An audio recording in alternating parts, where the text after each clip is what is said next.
Olá, alunos dos terceiros anos! Estamos aqui para mais uma aula de língua portuguesa. A sugestão de leitura de hoje é o livro digital que nós enviamos para vocês, A Nuvem e o Caracol. Mas antes de iniciar a aula de hoje, eu vou contar para vocês uma curiosidade. Quando vocês vão falar com os colegas de vocês usam o quê? Quando vocês estão longe deles, não estão na escola, vocês vão usar o quê? O celular, mandar uma mensagem de WhatsApp, pelo Facebook, né? Só que na minha época, quando eu era criança, vocês sabiam que não existia o celular? O primeiro celular lançado aqui no Brasil foi em 1990. Sabe quantos anos eu tinha? 9 anos de idade. E só quem poderia ter esse celular eram pessoas que eram ricas. Quem era pobre não tinha celular, não. Mas eu tinha várias colegas. E às vezes as minhas colegas se mudavam para o interior ou para outros estados. E eu ficava bem triste. Mas tinha uma coisa que me deixava bem feliz para eu conseguir falar com elas. Eu usava cartas e eu escrevia várias cartas para as minhas amigas que se mudavam para longe e eu ficava ansiosa para a resposta, porque sempre que eu mandava uma carta, quando a carta chegava lá, elas já me respondiam, me contando as novidades, as coisas que elas estavam conhecendo no lugar onde elas estavam morando, e era emocionante. E ela, quando chegava a carta, a resposta para mim, era como se eu estivesse lá. Eu ia lendo aquele texto e imaginando eu lá, junto com ela. E algumas vezes eu até fui visitar as minhas amigas no interior de São Paulo para matar a saudade. Mas hoje em dia, a gente não usa muito carta, né? Mas a aula de hoje vai ser justamente sobre as cartas. Vamos aprender um pouquinho sobre cartas, a estrutura de uma carta. Vamos lá! Hoje nós faremos atividade no livro didático de língua portuguesa. Faremos a página 94 até a página 97. Página 97. Como será que ocorre a comunicação com quem está distante no mundo do era uma vez? Dá para imaginar um gato escrevendo cartas?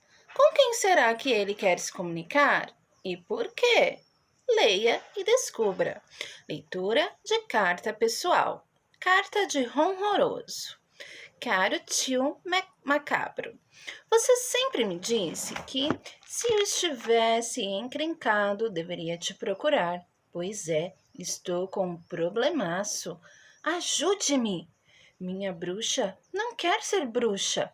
Ela se recusa a gargalhar como bruxa. Não quer montar em vassouras. Não usa pernas de sapo, olhos de salamandra, asas de morcego em nossas poções. E não quer saber de assustar as crianças. Só pensa em fazer compras, assistir à TV e fazer amizades com não bruxos. O que devo fazer? Seu sobrinho, Ronroroso Seramago de Bragança. PS, o nome dela é Hilda Bruxilda, apelido HB. Página 95. Interpretação do texto. Atividade oral e escrita. 1. Quem é Ronroroso? 2. Com quem ele se comunicou? 3. Qual é o problemaço enfrentado por Ronroroso? 4. A mensagem principal é o assunto da carta. Qual é o assunto dessa carta? 5. Releia. 13 chaminés, Campo das Urtigas, dia 15, névoa-feira. A. Ligue cada uma das expressões ao que ela se refere. 13 chaminés. O que seria esse lugar, 13 chaminés? Será que seria o dia, do mês e da semana em que a carta foi escrita? Ou será que é o lugar de onde Ronroroso estava escrevendo? Dia 15, névoa-feira. Será que é o dia do mês, da semana em que a carta foi escrita ou o lugar de onde o Ronroroso estava escrevendo? E Campo das Urtigas? Será que é o dia e dia do mês e da semana em que a carta foi escrita? Ou o lugar de onde Ronroroso estava escrevendo? Vocês vão ligar, tá bom? B. Converse com seus colegas sobre essas informações do início da carta são verdadeiras, né? Então, em uma carta, geralmente, quando eu ia escrever a carta para as minhas amigas, então eu começava sempre com o lugar e a data. Então, eu colocava lá São Paulo, por exemplo, dia 17 de agosto de 2020, né? Então, sempre colocava o local e a data de onde estava escrevendo. Nessa carta aqui, ele colocou então, né? 13 Chaminés, Campo das Urtigas, dia 15, névoa-feira.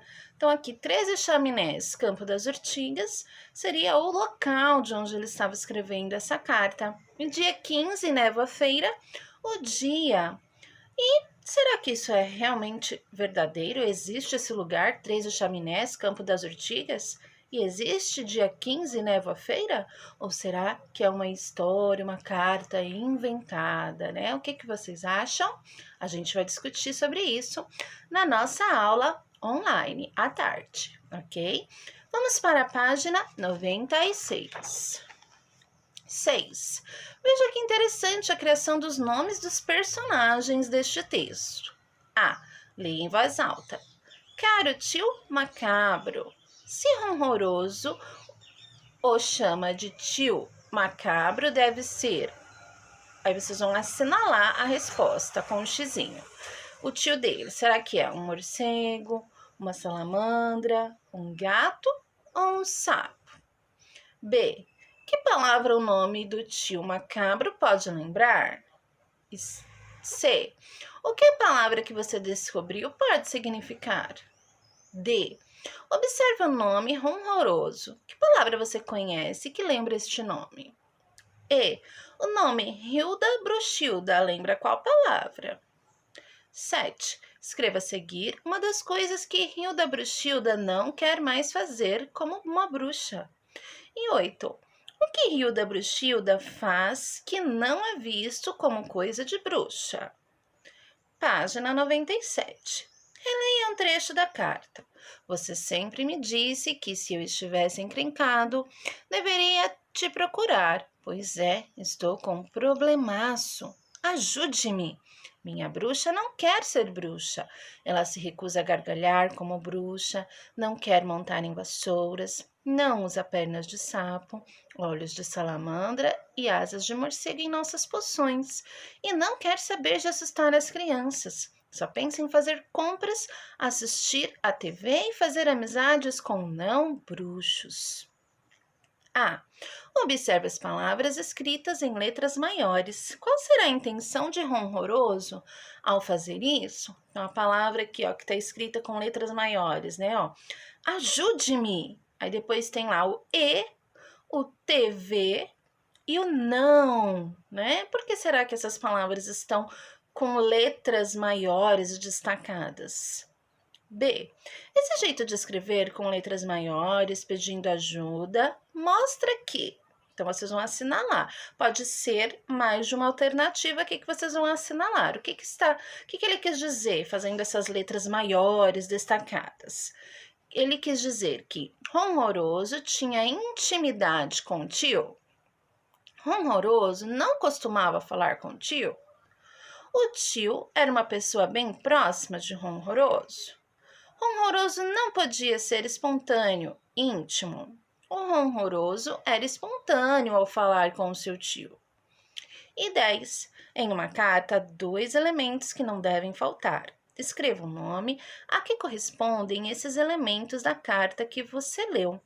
Temos o destinatário, a quem a carta é enviada, e o remetente, quem enviou a carta. Então, sempre que eu escrevi uma carta para as minhas amigas, tinha um envelope. Então, eu escrevia a carta numa folha de caderno, dobrava e essa carta deveria ser colocada dentro de um envelope. E nesse envelope, de um lado, vinha escrito destinatário. Destinatário é o nome de quem eu iria enviar a minha carta. Então, nesse destinatário, teria que colocar o nome da pessoa, o endereço, a cidade e o CEP. E virando o outro lado do envelope, teria ali o remetente, O remetente é quem está enviando a carta, no caso seria o meu nome, o meu endereço, o meu CEP, a cidade. Por quê? Quando ela fosse responder a carta para mim, ela ia olhar lá o meu endereço, o CEP, então ela ia copiar para enviar de volta para mim a resposta da carta que eu tinha enviado para elas. Então, aqui está perguntando quem é o destinatário, a quem a carta é enviada. Aqui no caso, no texto, tá bom?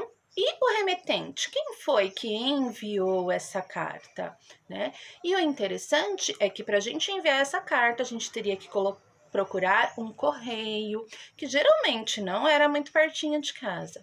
A gente tinha que andar bastante, chegar lá e comprava um selo, aí colava na carta e aí colocava lá na caixinha de correio para enviar essa carta. E depois a gente ficava ansiosa para receber a resposta da nossa carta. Não via a hora do carteiro passar.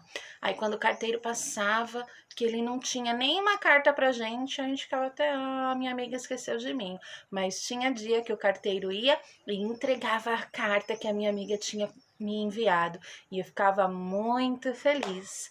A gente conheceu um pouquinho na aula de hoje sobre as cartas, mas ainda tem muito mais para a gente conhecer sobre cartas. Na próxima aula de língua portuguesa, nós vamos conhecer mais um pouquinho sobre as cartas.